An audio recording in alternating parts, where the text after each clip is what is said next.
L'arrivée du président de la République, chef suprême des forces de défense et de sécurité, à bord de son command-car a été saluée par les populations privées de cet événement annuel pendant 2 ans en raison de la crise sanitaire. La revue de troupes et l'exécution de l'hymne national à Concorde ont précédé l'étape des salutations des invités de marque de cette 62e édition de l'accession de notre pays à la souveraineté internationale. En premier lieu, le président sénégalais Macky Sall, président en exercice de l'Union africaine, Patricia Scotland, secrétaire générale du Commonwealth, et enfin Abdoul Saïd, président de l'Assemblée générale des Nations unies.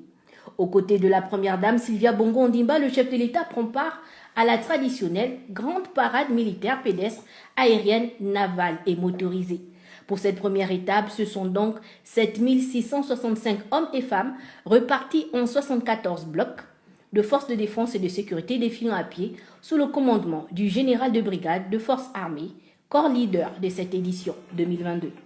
L'école du Prytanée militaire, les écoles militaires de formation initiale, la gendarmerie nationale, les forces armées, l'école nationale de formation des officiers de Mondilou, le service de santé militaire, le génie militaire, la garde républicaine, avec une innovation, l'unité spéciale d'intervention, nouvellement créée sous l'impulsion du chef de l'État, Ali Bongo Ondimba.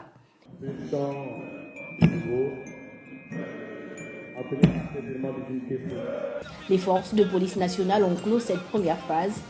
La parade aérienne, navale et motorisée, essentiellement composée de matériel majeur équipant les forces de défense et de sécurité. Avec pour terme une nation, une vision, ces équipements participent au rayonnement des forces de défense et de sécurité qui sont au service de la nation dans les domaines aussi diversifiés que la santé, l'éducation, les travaux publics et bien plus encore.